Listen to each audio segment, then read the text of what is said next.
नमो तस्स भगवतो अरहतो सम्मा सम्बुद्धस्स। नमामि बुद्धं गुणसाग्रन्थं नमामि धम्मं सुगतेन देशिकं नमामि संघं मुनिराजसावकं। नमो बुद्धाय नमो धम्माय नमो संघाय। श्रद्धालु उपासक उपासिका तथा सधर्म प्रेमी महानुभावहरू, सदा चाहिँ आज पनि हामी फेसबुक लाइभमा उपस्थित भइसकेका छौँ र फेसबुक धर्म देशना सुन्नको निमित्त देश विदेशबाट फेसबुक लाइभमा जोडिरहनु हुने सम्पूर्ण श्रद्धावन्त उपासक उपासिका तथा सधर्म प्रेमी महानुभावहरूलाई सदैव विस्मलो श्री सिद्धि मङ्गल बुद्धदास सिद्धिपुर साना गाउँ थसी महालक्ष्मी नगरपालिकाबाट आज मिति 2077 माघ 21 गते बुधबारको बिहानी तपाईँहरू सबैलाई मैत्रीपूर्ण न्यानो न्यानो स्वागत पुर्याउन चाहन्छु। उपासक उपासिका तथा सधर्म प्रेमी महानुभावहरू, सदा चाहिँ आज पनि हामीले माउ मङ्ग जातक कथा देशना यानि कि मौसम पण्डित कथा देशनालाई निरन्तरता नै दिँदैछौँ। धेरै बाँकी छ यो पण्डित कथा देशना, धेरै लामो छ। अहिलेको हिसाबबाट मैले आज मौसम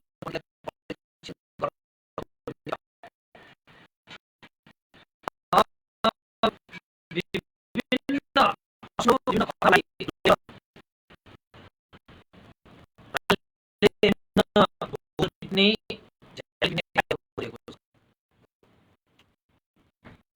हिजो हामीले घटनाको क्रममा धेरै घटनाहरू जोड्ने क्रममा राजा सामने मौसम पण्डितले प्रति प्रश्न गरेर पनि समस्याको समाधान गरिदिए, राजालाई खुसी पारिदिए भन्ने विषयमा हिजो गयो र राजाले सेनक पण्डितहरूसँग छलफल गरेर अझै थप परीक्षण गर्नको निमित्त विभिन्न प्रश्नहरू खडा गर्ने मनस्थिति राखे। त्यसै अनुसार अब विभिन्न प्रश्नहरू एउटा एउटा गर्न थाल्यो भने धेरै प्रश्नहरू छन्।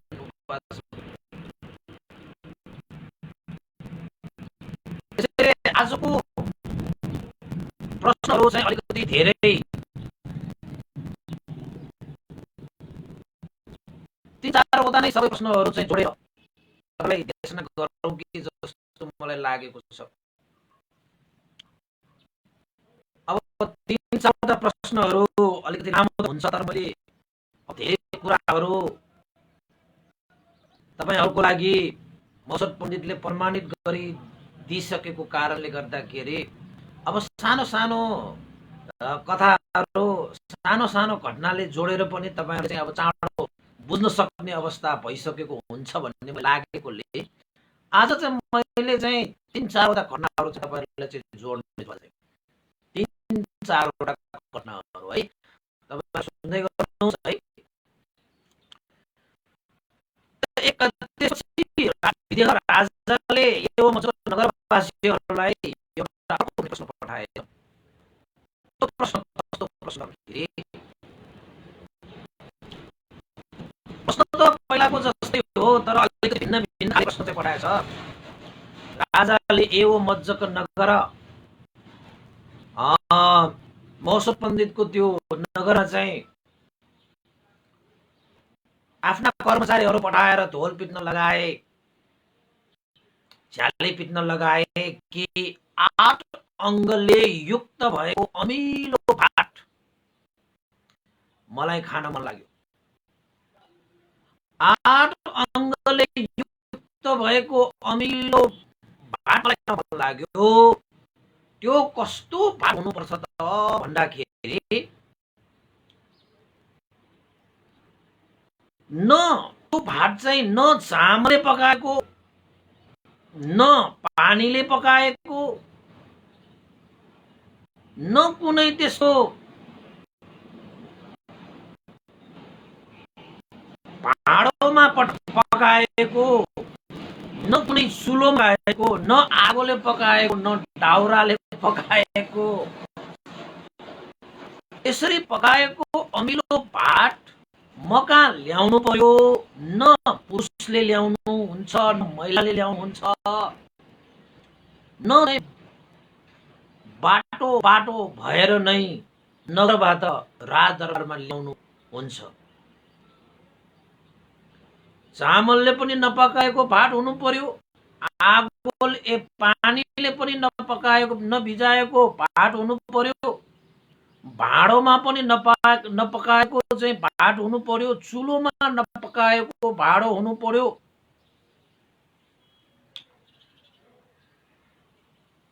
अनि त्यसपछि न आगोले पकाएको न दाउराले पकाएको त्यो भात हुनुहुन्छ। कुनै पनि मैले भनेको विषय अन्तर्गत नपरिकन एउटा अमिलो भात पकाएर मका दरबारमा ल्याउनु पर्यो। त्यो ल्याउने मान्छे पनि न स्त्री न महिला, न स्त्री न पुरुष, कुनै पनि मान्छे हुनु भएन। तर मलाई चाहिँ ल्याउन चाहिँ ल्याइदिनु पर्यो। आउँदाखेरि बाटोबाट आउने पनि होइन, फेरि यो मज्जको नगरबाट तपाईँले चाहिँ राज दरबारमा आउँदाखेरि त्यसरी बाटो नआइकन यहाँ पुर्याउनु पर्छ। त्यस्तो एउटा 8 अङ्गले युक्त भएको अमिलो भात राजालाई खान मन लाग्यो। हे यो मज्जको नगरवासीहरू, त्यस्तो भात राजालाई चाहिँ तत्काल पकाएर ल्याउनु पर्यो। यदि ल्याएन भने 1000 कासारपनको राजदण्ड भोग्नु पर्ने हुन्छ भनेर ढोल पिटेछ, च्याली पिटेछ। अब चामलको भात होइन रे, अब तपाईको पानीमा नपकाएको भात हुनुपर्छ रे। अब तपाईको चाहिँ भाँडोमा नपकाएको भात के भन्छ भात हुनुपर्छ रे। अब चुलोमा नपकाएको भात नै हुनु पर्यो रे। तपाईको आगो दाउराले पनि नपकाएको भात हुनु पर्यो रे। अब भात बोकेर आउने मान्छे स्त्री पनि हुनु भएन रे, पुरुष पनि हुनु भएन रे। अनि आउँदाखेरि बाटोबाट आउनु पनि भएन रे। त्यसरी कसरी पठाउने? अब भात त तपाईको चाहिँ चामलकै हुन्छ। अब चामलको भातै तपाईको चाहिँ पकाउनु भएन त्यहाँ त कुरा अनुसार। यो मज्जको नगरवासीहरूलाई पर्यो आपट। त्यो कुरा बीचमा चाहिँ नगरवासीहरू बीचमा छलफल भयो। अब त्यसरी चाहिँ राजाले हुकुम जारी भएको छ। अब कसरी चाहिँ त्यस्तो अमिलो भात कसरी चाहिँ अब पठाउने होला भनेर चाहिँ नगरवासीहरूको बीचमा छलफल भयो। है आज मैले अलिकति चाँडो भनिदिइहाल्छु होइन, 3-4 वटा मैले जोड्नुपर्छ आज। यस्तै प्रश्नहरू धेरै भएको कारणले एउटा जोड्न थाल्यो भने त यो जातक धेरै लामो हुने भएको कारणले चाहिँ आज मैले 3-4 वटा नै जोड्ने मनसाय राखेको। नगरवासीहरूसँग छलफल भइसकेपछि अन्तस पहिला जस्तै यो विषय, यो समस्या चाहिँ मौसत पण्डितको अगाडि पर्यो। मौसत पण्डितले सोधेपछि के भन्यो त भन्दाखेरि, हे मौसत पण्डित, चामलको पनि भात हुनु भएन रे, पानीमा पकाएको पनि भात हुनु भएन रे, अनि त्यसपछि भाँडोमा पनि पकाएको भात हुनु भएन रे, चुलोमा आगोमा त्यसपछि दाउराले पनि पकाएको भात हुनु भएन रे। यो भात राजदरबारमा ल्याउँदाखेरि बोकेर आउने मान्छे न महिला हुनुहुन्छ न चाहिँ पुरुष। महिलाले पनि ल्याउनु भएन, पुरुषले पनि ल्याउनु भएन, तर मान्छेले चाहिँ ल्याउनु पर्यो।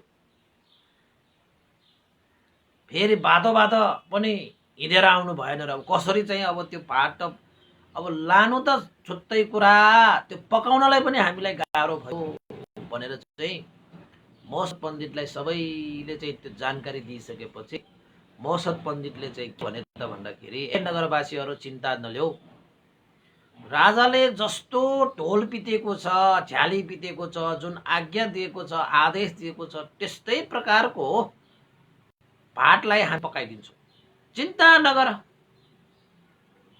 कसरी मात्र पकाउने त, अब भात पकाउनलाई त चामल चाहियो, अब चामलको भात नहुने रे, ठिकै छ, चामलको भात नभए कणिकाको भात बनाइला, के फरक पर्छ भनेर मौसत पण्डितले चामलको सट्टा कणिकाको भात पकाएछ। अनि पानीको सट्टा के हालेर चाहिँ भात पकाउने त मौसत पण्डित?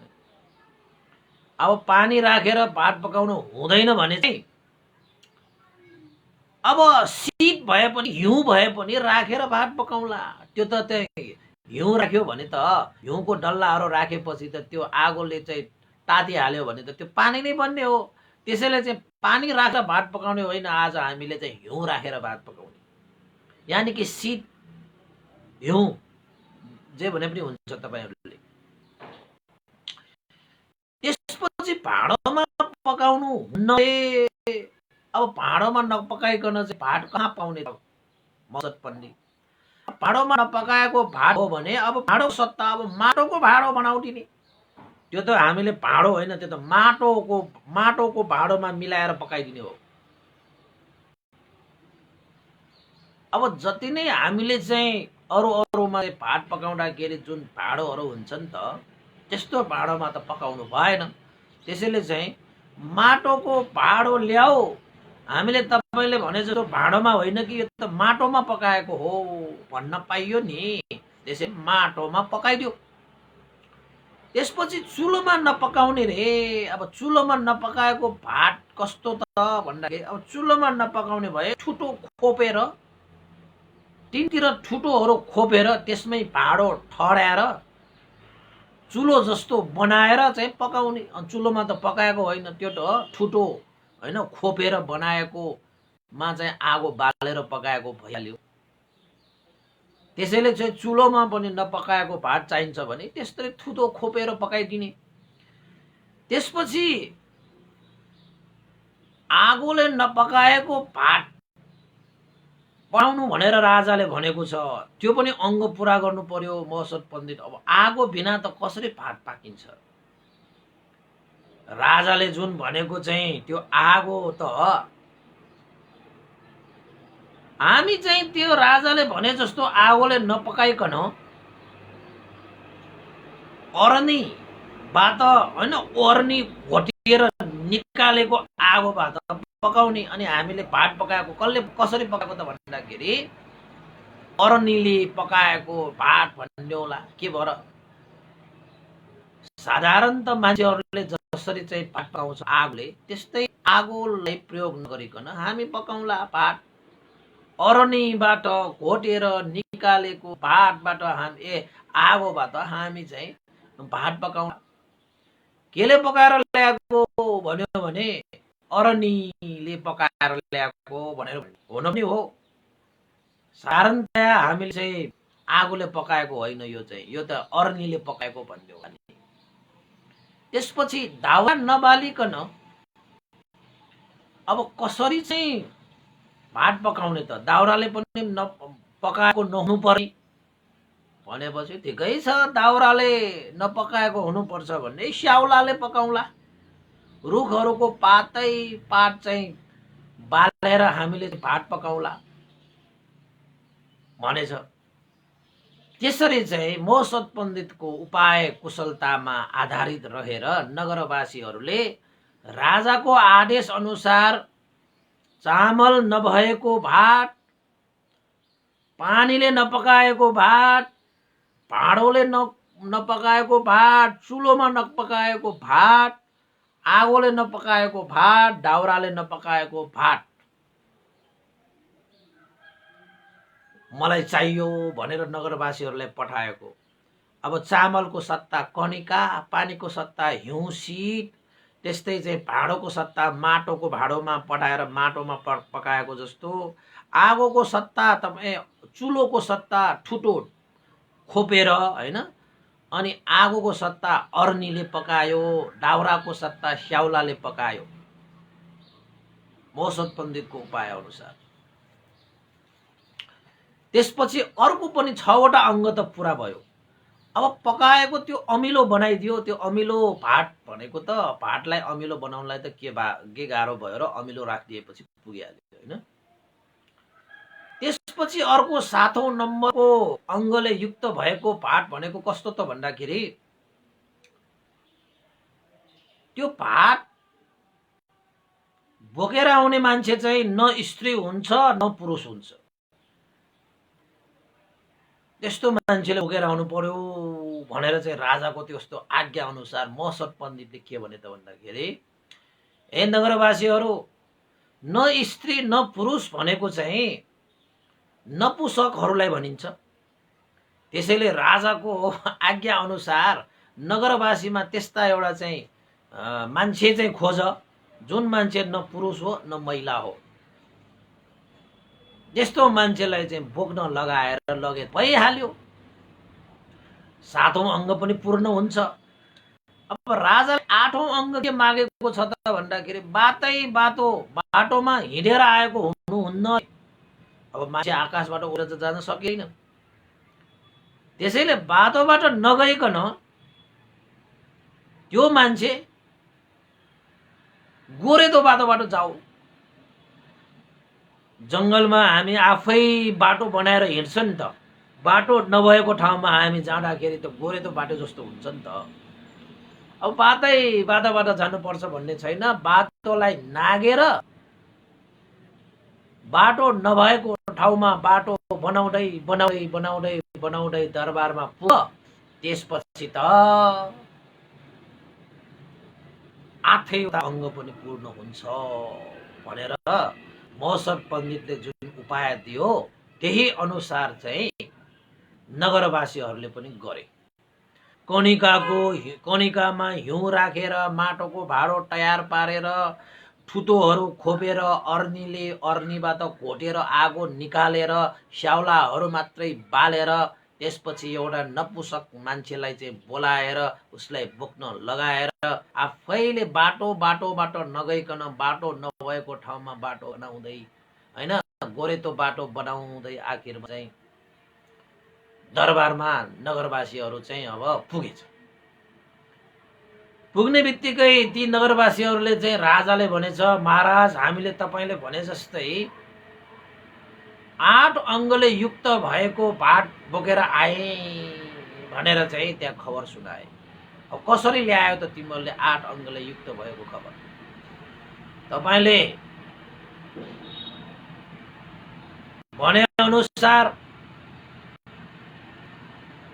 चामल नभएको भात भन्ने ठाउँमा हामी कनिका राखे, पानीले नपकाउनु, पानी राखेर नपकाइकन ल्याउनु भन्ने ठाउँमा हामीले हिउँ राखे, त्यसपछि भाँडोमा नपकाउनु भनेको कारणले गर्दाखेरि हामी माटोको भाँडोमा पकाए, चुलोमा नपकाउनु भनेको कारणले गर्दाखेरि हामीले चाहिँ ठुटोहरू खोपेर त्यही पकाए, ठोमा पकाए।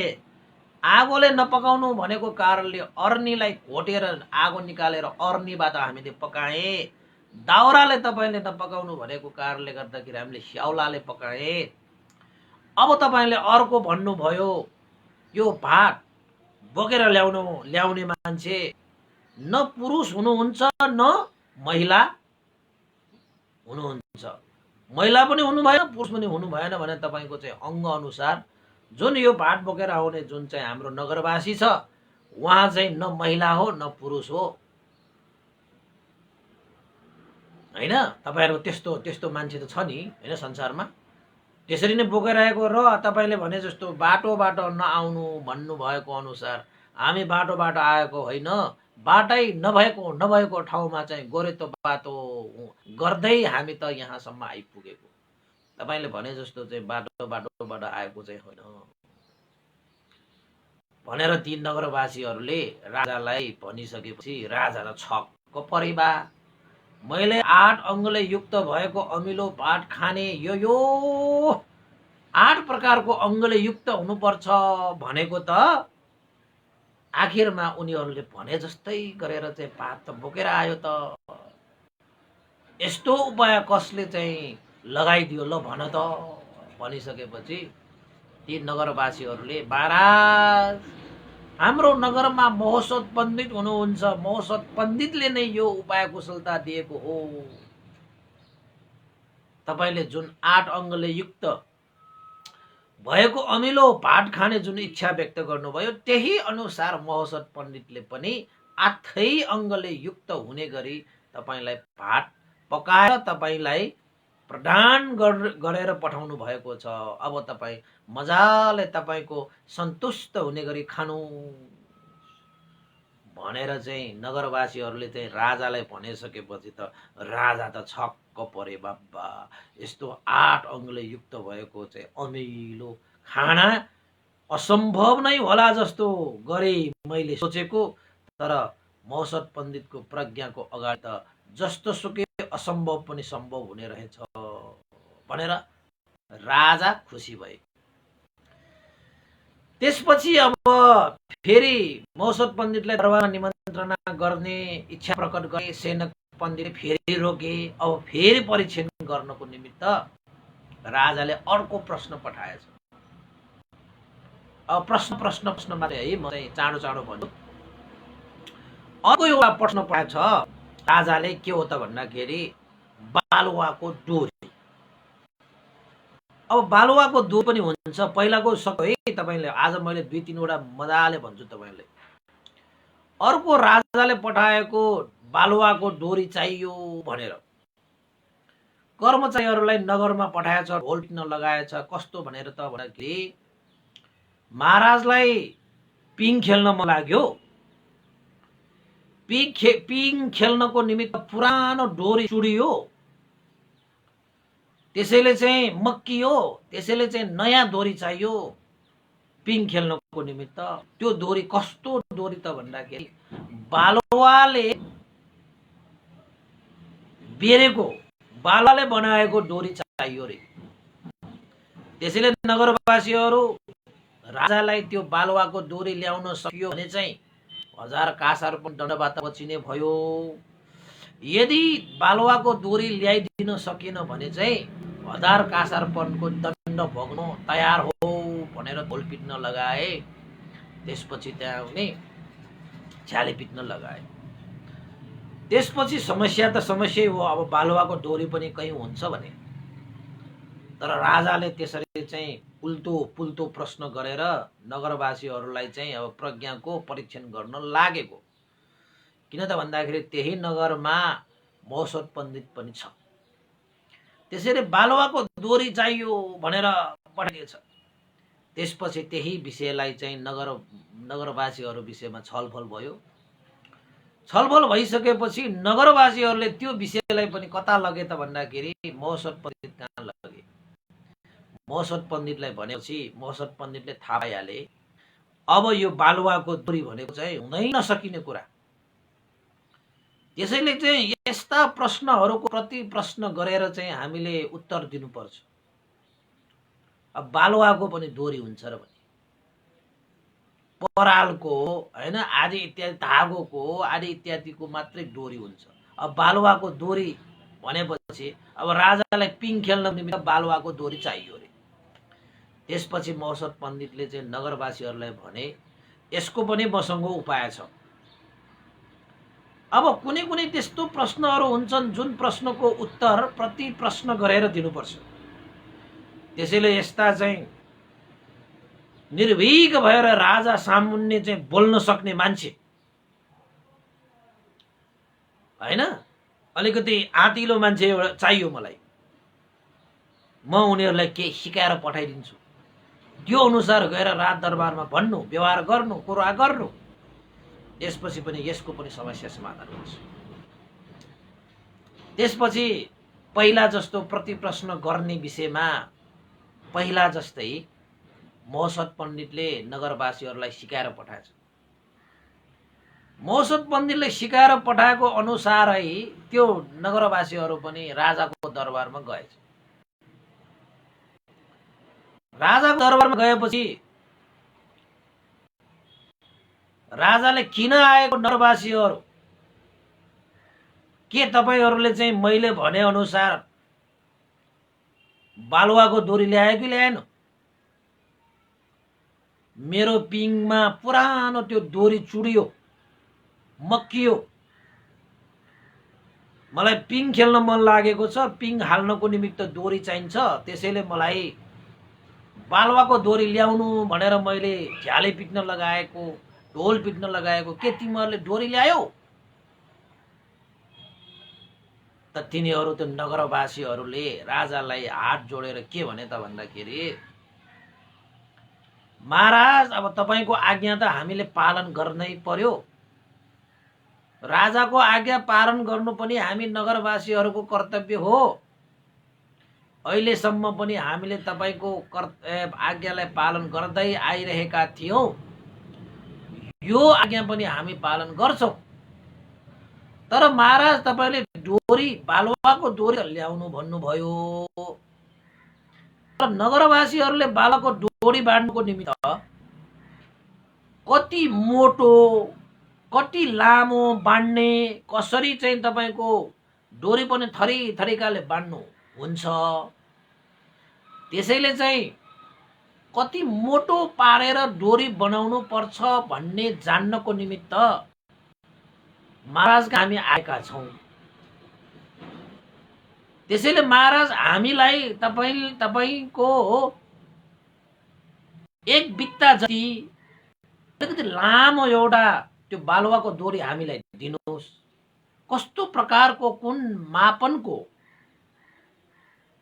कुन साइजको तपाईलाई डोरी चाहिने हो, त्यस्तै प्रकारको डोरी नगरवासीहरूले चाहिँ बनाउन तयार भइरहेका छन्। त्यसैले महाराज अब तपाईलाई चाहिँ अब कति मोटो, कति मापनको डोरी चाहिने हो, हामीलाई नमुनाको रूपमा त्यो बालुवाको डोरी अलिकति एक बित्ता भए पनि हामीलाई दिनुहोस्। त्यो पुरानो भए पनि हुन्छ, मक्केको भए पनि हुन्छ, जस्तो सुकै भएको पनि हुन्छ। कृपया महाराज हामीलाई चाँडो भन्दा चाँडो त्यो बालुवाको डोरी चाहिँ प्रदान गर्नुहोस्। त्यही साइज, त्यही मापन, त्यही मोटाई, त्यही अनुसार चाहिँ हामी चाहिँ नगरवासीहरूले डोरी बाँडेर तपाईलाई चाहिँ ल्याइदिन्छौं महाराज भनेर चाहिँ ती मान्छेहरूले भनेपछि त राजा त अचम्म भए। अब आफूले चाहिँ बालुवाको डोरी मात्रै मागेको, अब मोटाई हैन कसरी चाहिँ बाँड्ने भन्ने कुरा त थिएन त्यहाँ। मात्र मलाई पिङ खेल्नु थियो, पिङको त्यो डोरी चुडियो, अब मलाई बालुवाको डोरी चाहियो, त्यो बालुवाको डोरी लगाएर म पिङ खेल्छु भनेर भने।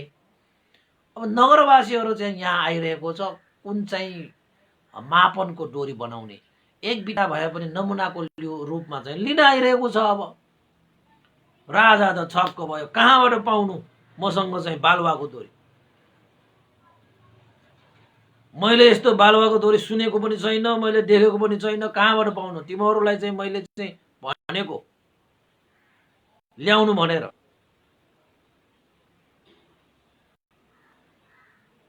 राजा चाहिँ झस्कियो। झस्किसकेपछि नगरवासीहरूले के भने त भन्दाखेरि, महाराज तपाईं जस्तो यस्तो ऐश्वर्यशाली, प्रतापी, शक्तिशाली राजाले त तपाईको चाहिँ बालुवाको डोरी देखेको छैन, पाएको छैन, हैन, प्रयोग गरेको छैन भने अब बिचरा ती नगरवासीहरू, यो मञ्चको नगरवासीहरूले चाहिँ कसरी त्यो बालुवाको डोरी थाहा हुन्छ त? कसरी बालुवाको डोरी देखेको हुन्छ त? जब तपाईं जस्तो महाप्रतापी शक्तिशाली राजासँग त त्यस्तो चाहिँ बालुवाको डोरी छैन, देखेको छैन, सुनेको छैन भने अब त्यस्ता नगरवासीहरूलाई अब कसरी थाहा हुन्छ? यदि छ भने नमुनाको रूपमा त्यो डोरी बाँड्नको निमित्त अलिकति दिइदिनुहोस् भनेर हामी लिन आएको। त्यस्तो राजा कहाँबाट हुन्छ त्यस्तो चाहिँ अब डोरीको, त्यो बालुवाको डोरी त्यसरी मसँग माग्न आउने हो? मैले त नगरवासीहरूसँग मागेको। अब तपाईं जस्तो शक्तिशाली प्रभावशाली राजासँग त नभएको डोरी, अब तपाईंको चाहिँ पिङ खेल्नको निम्ति डोरी चुडियो रे। पिङ खेल्नको लागि जस्तो डोरी चाहिन्छ त्यस्तै डोरी चाहिँ हाल्ने हो नि। अब कहाँबाट त्यो बालुवाको डोरी तपाईँले कहिले प्रयोग गर्नु भएको छ? छैन। कहिले देख्नु भएको छ? छैन। कहिले सुन्नु भएको छ? छैन। त्यसो भए नगरवासीहरूलाई मात्र कसरी थाहा हुन्छ, कसरी देखेको हुन्छ, कसरी सुनेको हुन्छ?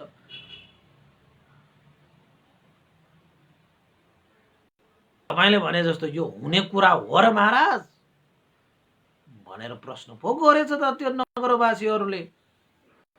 त्यसपछि राजाले छक्क पर्यो, ओहो मैले गरेको प्रश्नप्रति उत्तर नदिकन यो प्रति प्रश्न गर्ने यो उपाय कुशलता कसले देखायो? यस्तो प्रति प्रश्न गर्ने कसले सिकायो भनेर राजाले नगरवासीहरूलाई सोधेपछि नगरवासीहरूले चाहिँ उत्तर दिए, महाराज यो प्रश्नको प्रति प्रश्न गरेर उत्तर दिने जुन उपाय कुशलता छ त्यो चाहिँ महसत पण्डितले हामीलाई सिकाएर पठाएको। राजा कहाँ गएर यस्तो यस्तो गर्नु भनेर चाहिँ महसत पण्डितले नै हामीलाई पठाएको। यदि तपाईसँग त्यो बालुवाको डोरी छ भने पक्कै पनि नगरवासीहरूले पनि त्यही अनुसार नमुना लिएर बनाइन्छ। नमुनाको निमित्त एक बित्ता भए पनि डोरी दिनुस् भनेर हामीलाई पठाएको। तपाईले त दिन सक्नु भएन। अब जब तपाई राजाले दिन नसकेको कुरा अब कहाँबाट तिनीहरूले दिन सक्छ?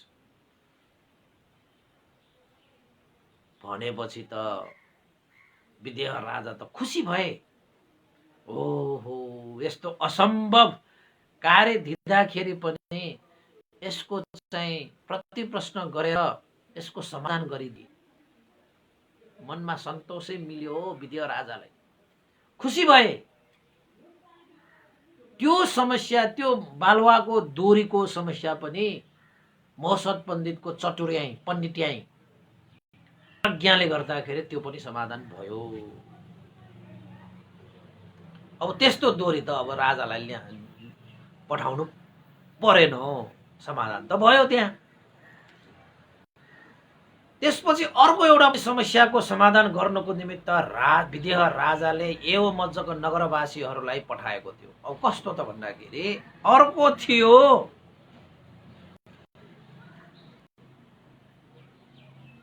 तलाउको, यानी कि पोखरीको।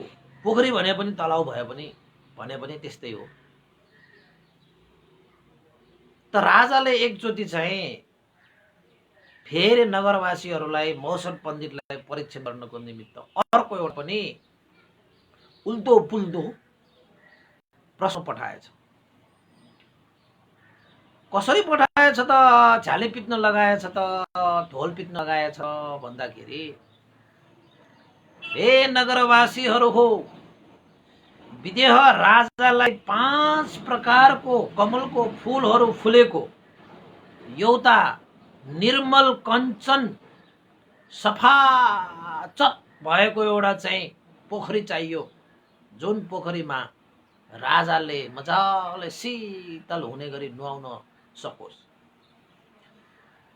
त्यसैले हे नगरवासीहरू, चाँडो भन्दा चाँडो 5 प्रकारको कमलको फूलहरू फुलेको एउटा तलाउ लिएर दरबार आउनु पर्यो रे। तलाउ पनि लिएर आउँछ, कुनै सामान हो र? हैन। तर राजाले चाहिँ उनीहरूको महसत पण्डितको प्रज्ञालाई परीक्षण गर्नको निमित्त त्यस्तै उल्टो पुल्टो नै प्रश्न गरेर पठाइदिन्छ। अरू अरू विषयहरू जस्तै नगरवासीमा यो पनि विषय छलफल भए। राजाले यस्तो उल्टो पुल्टो प्रश्न पठाएछ। अब कञ्चन सफा निर्मल 5 प्रकारका फूलहरू फुलेको कमलको फूलहरू फुलेको पोखरी त पाइएला। त्यस्तो पोखरी त तपाईको महसत पण्डितले आफ्नो क्रीडा भवन अगाडि नै बनाएको छ। हो राजाले भने जस्तो त्यस्तो हो, पोखरी त सम्भव छ। तर त्यही पोखरी त्यही तलाउलाई दरबारमा लिएर जानु त कसरी? यो त सम्भव भएन।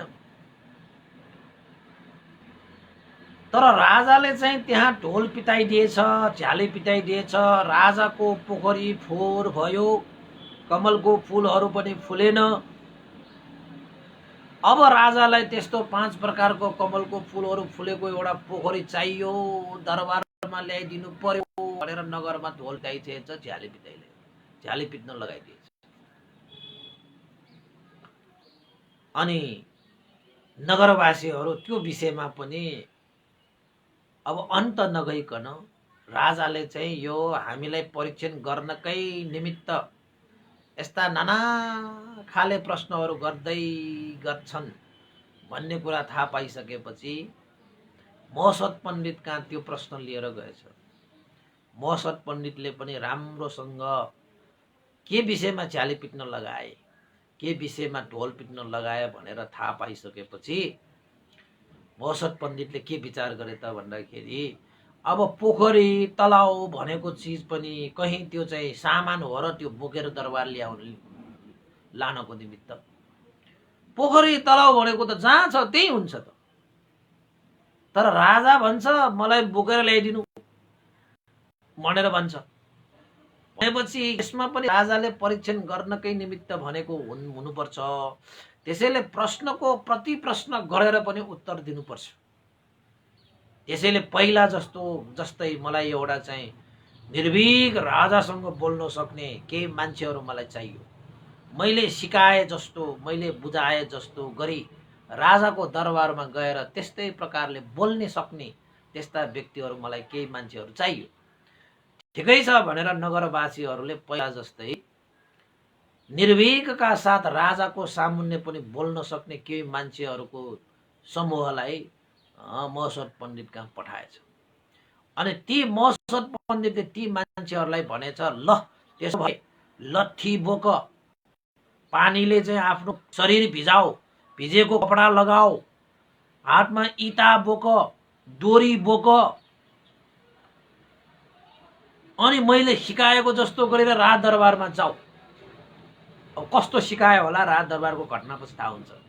मैले यहाँ चाहिँ धेरै समय नलिकन मैले सुनाउनुको निमित्त यस्तै चाहिँ पोखरीको कुरा भनिहालेँ। त्यसपछि ती चाहिँ निर्भीकका साथ बोल्न सक्ने ती मान्छेहरू महसद पण्डितले सिकाए अनुसार, अब कस्तो सिकायो पछि थाहा हुन्छ, सिकाए अनुसार हातमा चाहिँ लट्ठी लिएर, डोरी लिएर, पानीले भिजेकै लुगा लगाएर हैन, डोरी बोकेर राज दरबारमा पुगेछ। राज दरबारमा पुगेपछि त राजाले पनि सबै मान्छेहरूले देखेपछि किन के भयो भनेको, हामी त राजालाई भेट्न आएको, कस्तो मान्छेहरू तपाईहरुको, हातमा लट्ठी लिएर, इटा लिएर, डोरी बोकेर, भिजेको कपडा, भिजेको टाउको लिएर, भिजेको जिउ लिएर किन दरबारका राजाका भेट्न आउनु पर्ने। राजाले हामीलाई त्यस्तै एउटा चाहिँ पोखरी बोकेर आउनु भनेर भनेको छ। त्यसैले हामीले चाहिँ राजालाई चाहिँ भेट्नु पर्ने भएको छ अहिले। त्यसैले हामीले राजालाई भेट्न दियो भनेर भनेपछि अन्तस ती मान्छेहरूले राजालाई भेटेछ। राजाले भनेछ, हे नगरवासीहरू, खोइ त पोखरी, खोइ त कमल, 5 प्रकारको कमलको फुलहरू फुलेको पोखरी। मैले त तिमीहरूलाई झ्याली पिट्न लगाएको थिएँ, ढोल पिट्न लगाएको थिएँ, त्यस्तो एउटा चाहिँ तलाउ ल्याउनु भनेर, त्यस्तो एउटा पोखरी ल्याउनु भनेर, खोइ पोखरी ल्याएको भनेर भनेछ। त्यसपछि त्यहाँको मान्छेहरूले के भने त भन्दाखेरि, हेर्नुस् महाराज, हामीसँग लट्ठी छ, डोरी छ, भिजेको यो शरीर कपडा देख्नु भयो नि तपाईँले, देखिरहेछु के मैले चाहिँ हातमा लट्ठी, डोरी, ढुङ्गा हैन, इटा, त्यसपछि तपाईँ टाउकोमा हेर कुनै चाहिँ त्यो फुलको हैन कमलको पातहरू पनि छ, भिजेको चाहिँ लुगा छ, त्यस्तो मैले ल्याउनु भनेको हो र, मैले त पोखरी पो ल्याउनु भनेको। अनि ती मान्छेहरूले जवाफ दिए, महसद पण्डितले सिकाएर पठाएको जस्तो जवाफ दिए, महाराज हामीले तपाईले भने जस्तै 5 प्रकारको फूल फुल्ने त्यस्तो पोखरी शान्त तलाउ जस्तो होइन, निर्मल कञ्चन भएको पानी भएको त्यस्तै पोखरी बोकेर आइरहेको थिएँ। तर त्यो पोखरी चाहिँ कस्तो पर्यो त भन्दाखेरि अरण्य निवासी यानि कि जङ्गली परेछ। त्यो पोखरी त जङ्गली परेछ। अब जङ्गलबाट त्यसरी ल्याउँदाखेरि चाहिँ जति जति हामी नगरमा छिर्यौँ, नगरमा त ठुल्ठुला होइन महलहरू, ठुल्ठुला के बाटो घाटो आदि पाटी पौवा आदि इत्यादि देखेर अब जङ्गलमा बस्ने त्यस्तो पोखरी सहरमा आउँदाखेरि त त्यसलाई त के भयो, डर भयो कि त्रास भयो कि मन चञ्चल भयो कि त्यत्तर तित्तर बित्तर गरेर चाहिँ भाग्यो। त्यो तलाउ त, त्यो पोखरी त भाग्यो। हामीले त्यो तलाउलाई फेरि समातेर राजदरबारमा ल्याउनको निमित्त ठुलै प्रयास गरे। हेर्नुस् त हामीले लट्ठीले पनि पिटे, बोरीले पनि बाटे, इट्टाले पनि हाने त्यो पोखरीलाई। हामी हेर्नुस् त भिज्यो। त्यो पोखरीलाई समाउँदा तान्दा त्यसलाई चाहिँ होइन पिट्दै लखेट्दै ल्याउँदा हामी मात्रै भिजिए। तर त्यो पोखरी त अन्ततः जङ्गलमै भाग्यो महाराज। त्यसैले हामी चाहिँ महाराजलाई एउटा विधि गर्न आएको। राजाले के भने त भन्दाखेरि कस्तो नगरवासीहरू रहेछ, तलाउ लिएर आऊ भनेको त बिन्ती पो लिएर आउँदो रहेछ। 1000 कासारपन चाहिँ दण्ड भोग्नुपर्छ भन्ने थाहा छ कि छैन? खोइ छिट्टो जस्तो भए पनि मलाई यो भयो त्यो भयो थाहा छैन, मलाई पोखरी एउटा चाहियो। त्यस्तो मैले जुन चाहिँ जस्तो भएको छ त्यो मलाई पोखरी चाहियो। नगरवासीहरूले के भने त भन्दाखेरि महाराज अब पोखरीलाई त हामीले लिएरै आएको थिए, पोखरी त जङ्गलमा भागिहाल्यो। जसरी तालिम प्राप्त हात्तीले जङ्गली हात्तीलाई पनि बसमा राखेर जङ्गली हात्तीलाई पनि अनुशासित रूपमा नगरमा ल्याउँछ, त्यसरी नै अब त्यो जुन ल्याएको पोखरी छ त्यो त जङ्गली पर्यो, जङ्गलमा गयो। त्यसैले त्यो जङ्गली पोखरीलाई अनुशासित बनाएर नगरमा ल्याउनको निमित्त महाराज हामी तपाईसँग अनुशासित तालिम प्राप्त भएको एउटा पोखरी लिन आएको। त्यो पोखरी हामीलाई दिनुस्। त्यो पोखरी लिएर हामी जङ्गलमा जान्छौँ। अनि त्यो जङ्गली पोखरीलाई तपाईको त्यो तालिम प्राप्त पोखरीले त्यो जङ्गली पोखरीलाई पनि अनुशासित गरेर अनि त्यो पोखरीलाई पनि हामी सँगै लिएर आउँछौँ। जसरी जङ्गली हात्तीलाई तालिम प्राप्त हात्ती लगेर जङ्गली हात्तीलाई अनुशासित बनाएर सहरमा ल्याउँछ, त्यसरी नै तपाईको चाहिँ अनुशासित पोखरी मलाई हामीलाई दिनुस्। त्यसपछि त्यो पोखरी लिएर हामी जान्छौँ अनि जङ्गली पोखरीलाई लिएर आउँछौँ महाराज। त्यही एउटा बिन्ती चढाउनको निमित्त आएको। हामी त साँच्चै के भन्नु भने तपाईँको लागि तपाईँले भने जस्तो पोखरी त लिएर आएको थियो, तर बिचमा आएपछि डरायो, त्रासित भयो, चञ्चल भयो, चलेर यता भाग्यो उता भाग्यो। हामीले लट्ठीले पिटेको, डोरीले पिटेको, ढुङ्गाले हानेको, जिउभरि हेर्नुहोस् त हामीले भिजेको। हेर्नुहोस् त त्यो पोखरीको त्यो कम्मलको पातहरू टाउकोमा अहिलेसम्म छ, के गर्ने। त्यसैले तपाईँको त्यो तालिम प्राप्त सुसज्जित पोखरी हामीलाई दिएर पठाउनुहोस्। हामी त्यो जङ्गली त्यो पोखरीलाई लिएर आउँछौँ महाराज भनेर भन्दाखेरि त राजाको आँखा त चिम्म पनि भएन। कस्तो कुरा गर्दो रहेछ बा। अनि चाहिँ के भन्छ त्यो राजाले, कस्तो तिमीहरू नगरवासीहरू कहीँ चाहिँ पोखरी पनि ल्याऊ भनेर पाउँछ? मैले कसरी तिमीहरूलाई चाहिँ पोखरी दिएर पठाउँ? कस्तो कुरा गर्छ बा। जङ्गली पोखरीलाई लिएर आउनको निमित्त तपाईँको तालिम प्राप्त पोखरी हामीलाई चाहियो भन्छ। अब मैले यो नगरवासीहरूलाई कसरी पोखरी दिएर पठाउँ? पोखरी पनि दिएर पठाउने कुरा हो, कस्तो कुरा गर्छ बा भनेर भन्यो।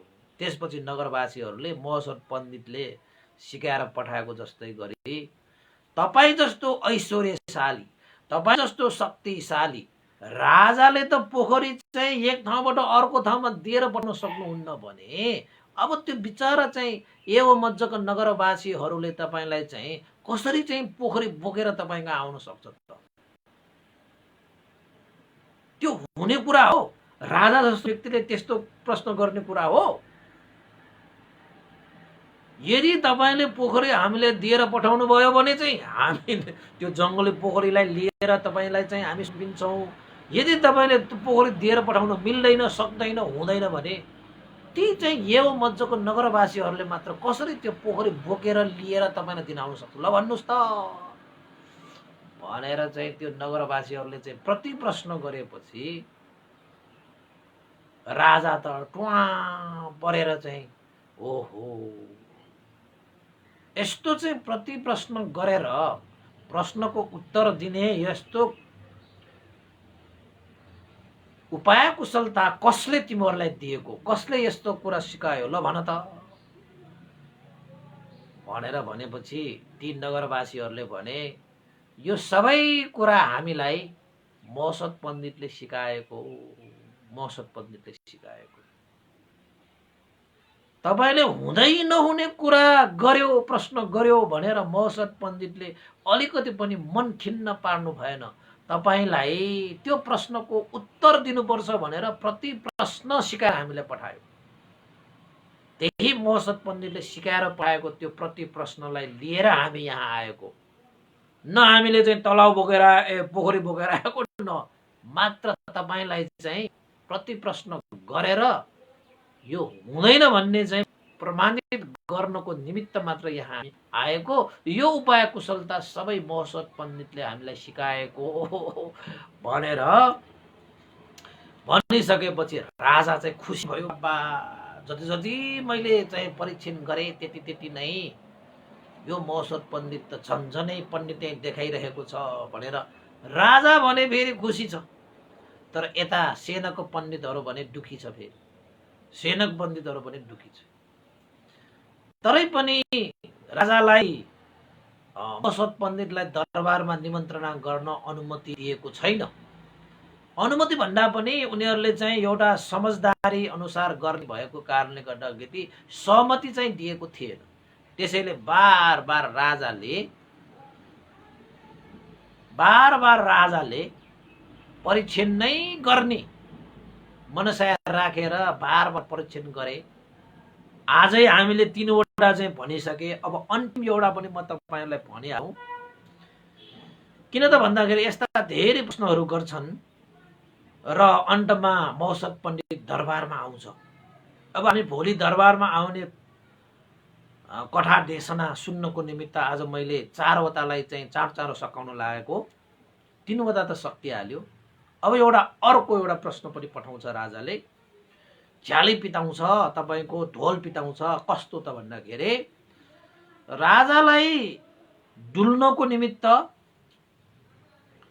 राजा टहल्नको निमित्त, राजा केही बेर आराम गर्नको निमित्त एउटा यस्तो उद्यान चाहियो, बगैँचा चाहियो। किन त भन्दाखेरि राजाको बगैँचामा फूलहरू सुकेर गयो, पातहरू झरेर गयो। त्यति अहिले त्यो बगैँचामा मन रमाएको छैन। त्यसैले राजालाई यस्तो एउटा बगैँचा चाहियो, फुलै फूल फुलेको, हरियाली भएको, जताततै आनन्दित भएको साह्रै मनोरम एउटा बगैँचा दरबारमा ल्याइदिनु पर्यो भनेर त्यो पोखरी जस्तै बगैँचा चाहियो भनेर राजाले नगरवासीहरूलाई पनि ढोल पिट्न लगाए, झ्याली पिट्न लगाए। अब जसरी पोखरी चाहिँ एक ठाउँबाट अर्को ठाउँमा सारेर लान मिल्दैन, सकिँदैन, हुँदैन, सम्भव पनि भएको कुरा होइन, त्यसरी नै यो बगैँचा पनि त त्यस्तै हो। राजाले भनेको जस्तो बगैँचा चाहिँ महोत्सव पण्डितकै त्यो वृद्धा भवन अगाडि नै थियो। तर हुँदा हुँदै पनि अब बगैँचा भनेको सरसामान त होइन, त्यसैले बोकेर लाने कुरा त भएन। तर हजार कासर्पनको सजाय पनि तोकेको छ, उद्यान त लानु नै थियो। त्यसैले त्यो प्रश्नको उत्तर कसरी दिने भनेर चाहिँ महसद पण्डित कहाँ गएर छलफल भएछ। महसद पण्डितले पनि कुनै डर मान्नु पर्दैन, चिन्ता मान्नु पर्दैन, जसरी पोखरीको विषयमा प्रति प्रश्न गरे त्यसरी नै यो बगैँचाको विषयमा पनि हामी प्रति प्रश्न गर्नेछौँ भनेर आखिरमा त्यस्तै चाहिँ डोरी, लट्ठी, होइन, ढुङ्गा, अनि त्यसपछि चाहिँ फुलहरूको चाहिँ जिउभरि लगाएर आखिरमा ती मान्छेहरू राजा कहाँ गए। राजाले सोधे, खोइ त मैले बगैँचा ल्याउनु भनेको, मलाई डुल्नु पर्यो, मलाई टहल्नु पर्यो, मलाई आनन्दित हुने गरी बस्नु पर्यो, कोही बगैँचा ल्याएको कोही? ती मान्छेहरूले त्यो पोखरीको जस्तै जवाफ दिएछ, ल्याउन हामीले ल्याएका हौँ, तर बीच बाटोमा पुगेपछि यो सहरी वातावरण देखेर उनीहरूको मन चञ्चल भयो, आटियो, उनीहरू त त्यो बगैँचा त भाग्यो जङ्गलमा। त्यसैले जङ्गली त्यो बगैँचा परेको कारणले गर्दाखेरि तपाईको सुसज्जित बगैँचा एउटा चाहियो हामीलाई दिएर पठाउनु। त्यो सुसज्जित तालिम प्राप्त बगैँचाले त्यो जङ्गली बगैँचालाई अनुशासित बनाएर त्यो बगैँचा सँगै हामी ल्याइदिन्छौँ। त्यसैले हामीलाई तपाईको एउटा अनुशासित सुसज्जित तालिम प्राप्त एउटा बगैँचा हामीले दिएर पठाउनु भनेर पोखरी जस्तै ती मान्छेहरूले भनेपछि राजाले कहाँबाट बगैँचा पनि दिएर पठाउँछ, कस्तो कुरा गर्छ, मेरो बगैँचा तिमीहरूलाई कसरी दिएर पठाउने, मैले यस्तो हुने कुरा पो गर्छ त तिमी नहुने कुरा पो गर्छ भनेपछि ती मान्छेहरूले पनि के भने, तपाईँ जस्तो शक्तिशाली ऐश्वर्यशाली प्रतापी राजाले त एउटा स्थानमा भएको बगैँचालाई दिएर पठाउन सकिँदैन भने अब बिचरा त्यो नगर त्यो चाहिँ मज्जाको नगरवासीहरू तपाईँलाई कति बगैँचा बोकेर तपाईँकोमा आउँछ, कसरी ल्याइदिन्छ, कसरी हुन्छ, त्यो हुने कुरा हो भनेर नगरवासीहरूले भनेपछि राजा त्यति बेला पनि टुवा परे। ओहो, मैले जुन प्रश्न गरेँ हुन त परीक्षण गर्नको निमित्त मात्रै गरेको प्रश्नहरू हो, त्यो कसरी उत्तर देला, कसरी समाधान गर्ला भन्ने मनसाय राखेर मात्रै त्यो ढोल पिटाएको हो, त्यो चाहिँ झ्याली पिटाएको हो। त राजा खुसी भयो। यसरी चाहिँ प्रश्नको उत्तर प्रति प्रश्न गरेर उत्तर दिने यो विषय कसले सिकायो तिमीहरूलाई भन्दाखेरि ती मान्छेहरूले के भने, यो सम्पूर्ण प्रश्नहरूको प्रति प्रश्न गर्ने यो सम्पूर्ण उपाय कुशलता हामीले महसद पण्डितले सिकाएको। महसद पण्डितकै उपाय कुशलतामा आधारित रहेर हामीले तपाईसँग भलाकुसारी गरेको। यो सबै कुशलता महसद पण्डितको भनेर नगरवासीहरूले त राजालाई सुनाइसकेपछि राजा त प्रसन्न भए। ओहो, मैले यो उद्यानको होइन, मैले 8 अङ्गले युक्त भएको अमिलो भात खाने मनसा व्यक्त गर्दाखेरि पनि महसद पण्डितले समस्याको समाधान गरिदिए। त्यस्तै बालुवाको दोरीको विषयमा पनि महसद पण्डितले नै समस्याको समाधान गरिदिए। त्यस्तै गरी पोखरी पठाइदिनु भन्ने विषयमा पनि महसद पण्डितले समस्याको समाधान गरिदिए। अहिले आएर उद्यान यानि बगैँचाको विषयमा पनि महसद पण्डितले नै यो समस्याको समाधान गरिदियो। ओहो, महसद पण्डित साँच्चै के पण्डित नै हो, पण्डित नै हो, पण्डित नै हो। अब कति मात्रै परीक्षण गर्ने, अब कति मात्रै प्रश्न पठाउने, जस्तो सुकै उल्टो सुल्टो प्रति प्रश्न गर्ने आदि इत्यादि नाना थरीका प्रश्नहरू चाहिँ नगरवासीहरूलाई पढ्दाखेरि पनि आखिर त चुकीको भरमा सबै समस्याको समाधान प्रश्नको उत्तर त पठाएकै छ। कति मात्र परीक्षण गर्ने, कति मात्र परीक्षण गर्ने होइन।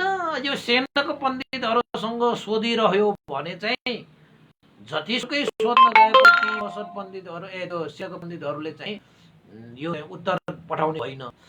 त्यसै चाहिँ अब यो सेनक पण्डितहरूलाई नभनिकनै मैले योजना चाहिँ बनाउनु पर्यो भनेर आखिरमा राजाले मौसत पण्डितलाई भेट्नको निमित्त आफू नै इच्छुक भएर आफू नै प्रयास गर्नु पर्यो, निमन्त्रणा पठाउनु पर्यो भनेर राजा स्वयंले चाहिँ एउटा चाहिँ अब योजना यानि कि मनसाय अब चाहिँ बनायो। यति साराका सारा प्रश्नहरूको उत्तर पाइसकेपछि हैन, यसरी आजको जुन विषय 4वटा विषयहरू छन् ती 4वटा प्रश्नहरूको पनि सम्पूर्ण रूपमा मौसत पण्डितले चाहिँ उत्तर दिए भन्ने कथा देशन आज मैले यही टुङ्ग्याएँ। भोलि मौसत पण्डितलाई दरबारमा बोलाउनको निमित्त राजाले कसरी कसरी योजना बनाए, कसरी कसरी मौसत पण्डित दरबारमा अब आइपुग्छ भन्ने विषयमा कथा देशना गर्नेछौँ। आजको लागि यति नै। भवतु सब मङ्गलं। र आज एउटा यहाँ पुण्यानुमोदन गर्नको निमित्त आज डिबिना साक्य र लुज साक्य बालकुमारी ललितपुर है फ्यामिलीबाट डल्लो काठमाडौँ पनि लेख्नु भएको छ। लुज चाहिँ साक्य फ्यामिलीहरूको तर्फबाट आज उहाँहरू चाहिँ बिहारमा आउने भनेर भन्नुभएको थियो। उहाँको कारणवश उपस्थित हुन सकेन, तैपनि उहाँहरूको चाहिँ भोजन दान गर्ने आदि इत्यादि श्रद्धा व्यक्त गर्नुभएको छ। उहाँहरू चाहिँ डिबिना साक्य र लुज साक्य को सुपारी प्रोग्राम भन्नुभएको छ होइन, सुपारी प्रोग्राम है। त्यस्तै गरी चाहिँ अब डिबिना साक्य फ्यामिली र त्यसपछि लुज साक्य फ्यामिली सबै परिवारलाई धेरै धेरै साधुवाद गर्दै पुण्यानुमोदन गरौँ। र बितेर जानुभएका हाम्रा गुरुवर ज्ञान पूर्णिक पन्थे र स्याडो पण्डित विवंशलाई पनि यो चाहिँ सुगति निर्वाण कामना गरी पुण्यानुमोदन गरौँ। तपाईँहरूको पनि आफन्त इष्टमित्र आजको दिनमा बित्नुभएका सम्पूर्णलाई सम्झेर पनि तपाईँले चाहिँ पुण्यानुमोदन गर्न सक्नुहुन्छ। सम्पूर्ण देवता सत्व प्राणी र मनुष्यहरूको लागि पनि यो पुण्य लाभ भयो। उहाँहरूको पनि सुगति निर्वाण कामना गरी पुण्यानुमोदन गरौँ। सबैलाई साधुवाद। इदं नो ज्ञातिनं होतु सुखितावन्तु ज्ञातयो। इदं नो ज्ञातिनं होतु सुखितावन्तु ज्ञातयो। इदं नो ज्ञातिनं होतु सुखितावन्तु ज्ञातयो। एतावता चम्मे सम्पदं पुण्य सम्पदं सबे देवानुमोदन्तु सब सम्पत्ति सिद्धिया। एतावता चम्मे सम्पदं पुण्य सम्पदं सबे सत्ता अनुमोदन्तु सब सम्पत्ति सिद्धिया। एतावता चम्मे सम्पदं पुण्य सम्पदं सबे भूतानुमोदन्तु सब सम्पत्ति सिद्धिया। साधु साधु साधु। भवतु सब मङ्गलं। सबैको दिन मङ्गलमय होस्, कल्याण होस्। सबैलाई साधुवाद।